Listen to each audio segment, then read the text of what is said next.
ఆంధ్రప్రదేశ్ ప్రభుత్వానికి సంబంధించి కీలకమైన శాఖ పంచాయతీరాజ్ శాఖ. ఆంధ్రప్రదేశ్ వెన్నుముకి శాఖ, ప్రభుత్వ ఉద్యోగులు, అనేక సంఘాలు, వారి నాయకులు, వీరందరూ ఈ రోజున ఇక్కడికి వచ్చి నాకు అభినందనలు తెలుపుతున్నందుకు మనస్ఫూర్తిగా మీ అందరికీ పేరు పేరున నా హృదయపూర్వక ధన్యవాదాలు. మనం క్షమించాలి, కొంతమంది సంఘాల నాయకులు వచ్చినప్పుడు మొదటి రోజు ఛార్జ్ తీసుకున్నప్పుడు చాలామంది ఎక్కువ వచ్చేయటం వల్ల నాకు ప్రత్యేకమైన ఇబ్బంది ఉంటుంది. సో దాంట్లో మీ సంఘాల నాయకులందరినీ కలుసుకోలేకపోయారు, దానికి క్షమించాలి. అందుకని వెంటనే నా దృష్టికి రాగానే వెంటనే మీకు ఫోన్ చేసి మీతోనే మాట్లాడినట్టున్నాను. అంటే నా ఉద్దేశం ఏంటంటే నిర్లక్ష్యం చేసే వ్యక్తిని కాదని చెప్పడానికి,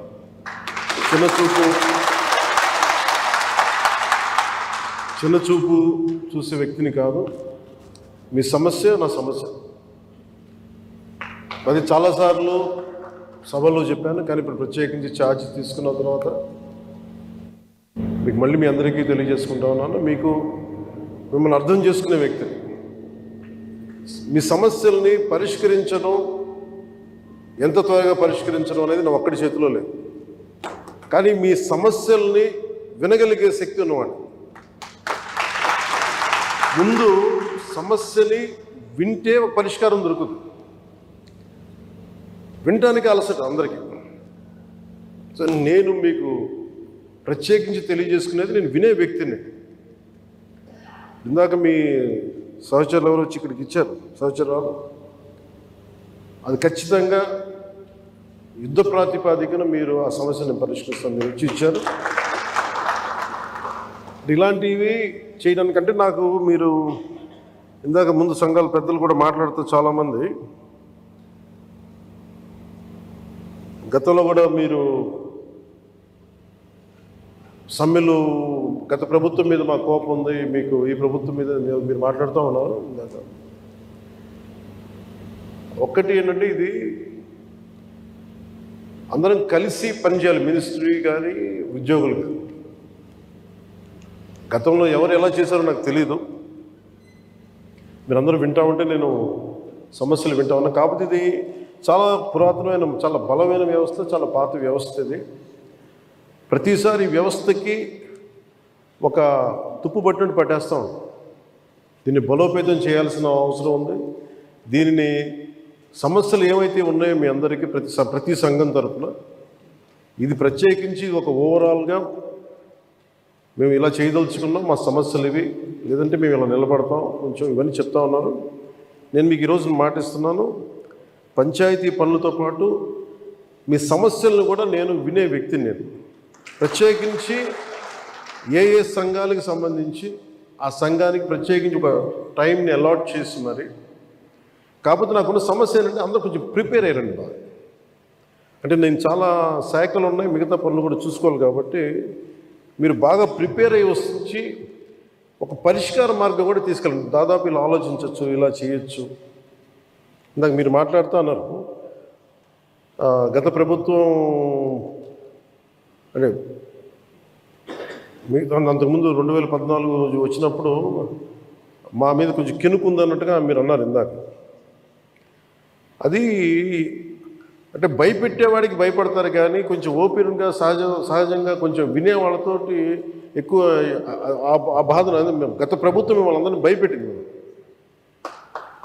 అది నేను అర్థం చేసుకోగలను. కానీ మేము మీకు భుజం కాసే వ్యక్తులు. మేము ఇది ఒక వ్యవస్థని తిరిగి బలోపేతం చేయాలంటే చాలా చాలా కష్టసాధ్యమైంది. నాకు నిజంగా చెప్పాలంటే ఒకసారి ఇది నేను చాలా ఆనందంగా ఎంచుకున్న శాఖ. నేను ప్రభుత్వ ఉద్యోగ కొడుకుని, ఆ జీతాల మీద మేము పెరిగిన వాడిని. మా నాన్న జీతాలు రాకపోతే మమ్మల్ని స్కూల్ బయటికి పంపించి మళ్ళీ జీతాలు వచ్చిన తర్వాత మళ్ళీ స్కూల్లోకి అలౌ చేసినాయి, అవి కూడా ఉన్నాయి నా సంఘటన. అలాంటి సంఘటనలు ఉన్నాయి. అందుకని కష్టాన్ని అర్థం చేసుకోగలను. అంటే 1వ తారీఖు జీతం రాకపోతే ఏమవుతుంది నాకు అనుభవం ఉంది. అలాగే ఆఖరి వారంలో డబ్బులు అయిపోతే కూడా ఆ పరిస్థితి కూడా నాకు తెలుసు. మా పొరపాటున మేము ఏదో ఇవి జరిగిపోయినాయి, కానీ మేము ఇలా ఈ సినిమా రంగంలో ఉండటం వల్ల బేసిక్గా చాలా సాధారణ స్థాయి నుంచి వచ్చాం కాబట్టి అన్నిటికంటే కూడా సాధారణ స్థాయి మాకు భగవంతుడి వచ్చిన మమ్మల్ని తీసుకొచ్చిన సాధారణ స్థాయి కష్టాలని మేము మర్చిపోం. అందుకని ఈ రోజున రోడ్ల మీద బయటికి వెళ్ళి ఎందుకు ఆగి ఎందుకు మాట్లాడుతానంటే ఆ కష్టం ఎలా ఉంటుందో నాకు తెలుసు. ఇందాక మీరు ఇచ్చిన రిప్రజెంటేషన్ కూడా ఆ కష్టం ఎలా ఉంటుందో నాకు తెలుసు. సో ఇలాంటి స్పందనకి వెంటనే ఉంటుంది కదా. నేను కోరుకునేది ఏంటంటే మిమ్మల్ని గత ప్రభుత్వం మిమ్మల్ని భయపెట్టింది. అంతకుముందు ఉన్న ప్రభుత్వంకి మీరు ఏదైనా ఒక నిరసన చెప్పడానికి చాలా బలంగా చెప్పగలిగేవారు. కానీ ఇప్పుడున్న కూటమి ప్రభుత్వం మీకు అండగా నిలబడుతుంది. ఫస్ట్ ముందస్తుగా మేము మీతో గొడవ పెట్టుకోవడానికి ఫస్ట్, ఎందుకంటే బ్యాడ్ బ్లడ్ ఉండకూడదని ఫస్ట్ ఫోన్ చేశాను మీకు. అరే వస్తే నువ్వు కలవలేదండి, నువ్వు కూర్చొని పెద్ద ఆఫీసులను కలుసాం, మమ్మల్ని కలవవా అనే ఒక చిన్న బాధ ఏదైనా ఉంటుంది. ఎందుకంటే నాకు తెలుసు, మా నాన్న బాధ నాకు తెలుసు. అందుకని వెంటనే ఫోన్ చేశానండి. ఆ కష్టం నాకు తెలుసు. ఇంకా నేను మీకు ఒకసారి ఏమైపోతుంది, అందరూ ఒకేసారి వచ్చేస్తే నేను మాట్లాడలేని పరిస్థితులు తప్ప, మీరు 1-on-1 కూర్చొని గ్రూప్గా కూర్చుంటే మటుకు నేను చాలా మీకు ఫస్ట్ వినే వ్యక్తిని. నేను విన్న తర్వాత పరిష్కార మార్గం వెతుకుతాను. సో మీకు గత 10 రోజుల్లో గత ఛార్జ్ తీసుకున్నప్పటి నుంచి నేను రివ్యూలు చేస్తూ ఉంటే ఉన్న పరిస్థితి, మీరు ఉద్యోగాలు లేవు, లేదంటే మనకి పర్మనెంట్ చేయలేదు, లేదంటే కూర్చొని గ్రేడేషన్ మార్చాలి, లేదంటే 2003 మాకున్న ఓల్డ్ పెన్షన్ స్కీమ్ అప్లై చేయాలి, రకరకాల అనేక సమస్యలు ఉన్నాయి. వీటన్నిటినీ చాలా క్షుణ్ణంగా మీ దగ్గరతో వింటాను. కాబట్టి వీటన్నిటికీ మించి మూలం ఆర్థిక మూలం. రాష్ట్ర విభజన జరిగినప్పటి నుంచి ఈరోజు దాకా ఆంధ్రప్రదేశ్ ఇంకా ఉణుకుతూనే ఉంది, ఆర్థికంగా నిలదొక్కుకోలేదు. మేము కూడా ఓటు చీలకూడదు, అందరికి కలిసి రావాలి. ఎందుకన్నామంటే అసలు ఆంధ్రప్రదేశ్కి ఒక బలమైన రాజకీయ వ్యవస్థ ఉంటేనే కింద ఉన్న మనకి పనిచేస్తున్న ఉద్యోగులందరికీ కూడా ఒక భద్రత ఉంది. ఇందాక మాట్లాడుతూ ఉంటే కూడా ఐఏఎస్ అధికారులతో వాళ్ళకు కూడా డిఏలు ఇవ్వలేని పరిస్థితి ప్రభుత్వం. ఒక 90,000 రూపాయలు వాళ్ళకి రావాల్సింది 4% ఇంక్రీజ్ వచ్చింది. మాకు అన్ని బకాయిలు తీసుకుంటారు, 90,000 ఇవ్వాలి, వదిలేశారు. ఇంక రావని చెప్పి వదిలేసాను. ఐఏఎస్ అధికారులు చెప్తా ఉన్నాను. అంటే ప్రైవేట్ వీళ్ళందరూ ప్రాఫిట్ పొందుతూ ఉన్నారు. డబ్బు ఉంది, కానీ డబ్బుని వ్యక్తులు సొంతం చేసుకున్నారు. రాజకీయాల్లో కూర్చొని గత ప్రభుత్వం స్థాయి దాన్ని పెంచేసింది. అది మేము కరెక్ట్ చెయ్యాలి. అందుకని మేము చాలా నిబద్ధతతోటి నిక్కచ్చిగా ఉండే వ్యక్తులు మేము కట్టుబడి ఉన్నాం. సో మీకు మేము మాట ఇచ్చేది కూడా ముందస్తుగా అసలు ఫస్ట్ ఆర్థిక పరంగా అసలు ఎలా ఉంది రాష్ట్రం, శ్వేతపత్రాలు రిలీజ్ చేయబోతుంది. ఆర్థిక పరంగా ఎంత ఏ పరిస్థితిలో ఉంది, ప్రతి డిపార్ట్మెంట్లో ఎంత డబ్బు ఉంది, ఏ డబ్బులు ఉన్నాయి, అసలు ఏమైపోయిన. ఉదాహరణకి పొద్దున ఏదో రివ్యూ చేస్తూ ఉంటే నారాయణ గారితో మాట్లాడుతూ ఉంటే అంటే ఏ పరిస్థితిలో ఉంది చెప్తాను. ముఖ్యంగా మన పిఆర్కి, మన పంచాయతీరాజ్ సంబంధించి 15th ఫైనాన్స్ కమిషన్ అసలు డబ్బు లేదు, మ్యాచింగ్ గ్రాంట్ ఇవ్వలేదు. దాదాపు కొన్ని 1,000 కోట్లు రావాల్సింది రాలేదు. ఇప్పటికి ఈరోజు కూడా కూర్చోబెట్టి దాదాపు 1,800 కోట్లు అనుకుంటున్నాను. 1,580 కోట్లు, క్లోజ్ టు 1,600 crores రావాలి. సో 15th ఫైనాన్స్ కమిషన్ డబ్బులు వదిలేసుకున్నాం. జల్ జీవన్ మిషన్ లాంటిది బోల్డెన్ నిధులు ఉన్నాయి. సో ఏ పథకం, కేంద్ర పథకాలకి ఇవన్నీ చూస్తుంటే కేవలం మ్యాచింగ్ గ్రాంట్ ఇవ్వలేకపోవడం. నేను అధికారులు పొద్దున్నుంచి గత రోజుల నుంచి నేను అడుగుతా ఉంటే ఒకటే అడుగుతున్నాను, ఏమైనా మీ బాధ్యత కదా, మీరు ఎందుకు లేరు ఇట్లా అని అడిగాను. సమస్య ఏమైంది, సరైన నాయకత్వాన్ని ప్రజలు ఎన్నుకోలేనప్పుడు ఇష్టారాజ్యంగా ప్రవర్తించారు. దానికి పర్యాసావనమే మనం అనుభవిస్తుంది ఈరోజు.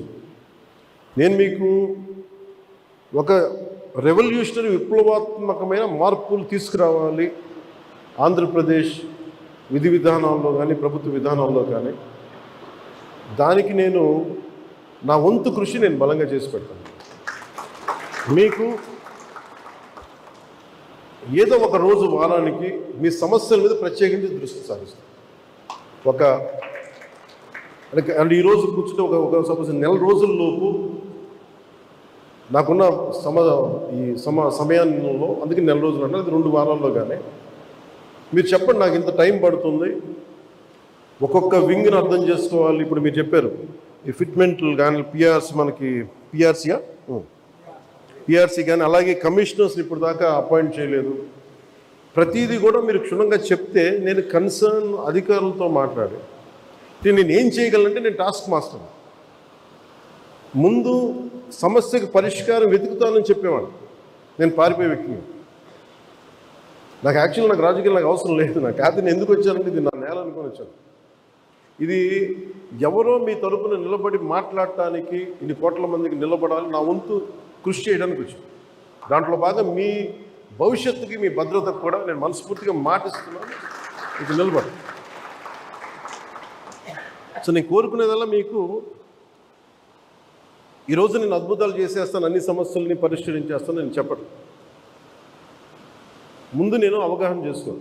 శాఖాపరమైన అవగాహన చాలా చాలా అవసరం. అలాగే దీంట్లో ఎంతమంది ఉద్యోగులు ఉన్నారు, ఏ స్థాయి ఉద్యోగులు ఉన్నారు, ఏమేమి చేయాలి, వీళ్ళందరికీ ఏ సమస్యలు ఉన్నాయి, ఇది ఒకటి. మీరు 2 రకాలు స్టడీ చేయాలి. ఇవన్నీ చేసిన తర్వాత ఒకటి పంచాయతీలని దానికి పునర్వైభవం తీసుకురావడం, గత వైభవం తీసుకురావడం పంచాయతీలకి. అలాగే పంచాయతీరాజ్ వ్యవస్థ నా కోరిక ఒకటే, ఈ 5 ఏళ్ల కాలంలో ఆంధ్రప్రదేశ్లో ఉన్నంత బలమైన పంచాయతీ వ్యవస్థ మనకి భారతదేశంలోనే లేదని అలాంటి సర్టిఫికేట్ తెప్పించుకోవాలని నా కోరిక. అందుకని నేను బలమైన ఆలోచన విధానంతో ఉన్నాను. కాకపోతే మీ అందరి సహకారం కూడా కావాలి.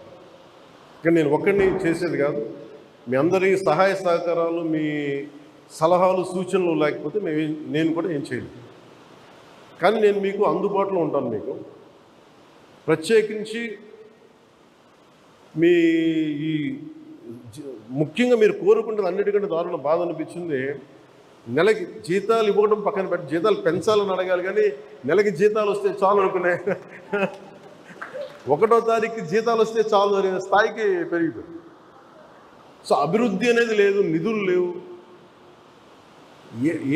వీటన్నిటి మధ్యలో now governance is a great challenge for all of us. కానీ మాకేం నమ్మకం ఉందంటే పెట్టుబడులు తీసుకురాగలం, అభివృద్ధి పదంలో ముందుకు తీసుకెళ్ళగలం, ఒక ధైర్యం చాలా బలంగా ఉంది. సో మేము బలంగా మీకు చేసి నీకు నెక్స్ట్ మీటింగ్ నేను మీకు తెలియజేస్తాను, సంఘాల పెద్దలందరికీ, నాయకులందరికీ. హరిప్రసాద్ గారికి నా పొలిటికల్ సెక్రటరీ, అలాగే మన పంచాయతీరాజ్లో కూడా కొంత ఆయన సహాయం తీసుకుంటాను. వరప్రసాద్ గారు వీళ్ళందరూ ఉన్నారు. కానీ ప్రత్యేకించి ఇంకొంచెం మీకు ఎక్కువ నమ్మకం కలిగించడానికి అందుబాటులో ఉంటానని చెప్పడానికి, మీరు సమస్యని ఇన్ని సంఘాలు ఉన్నాయి,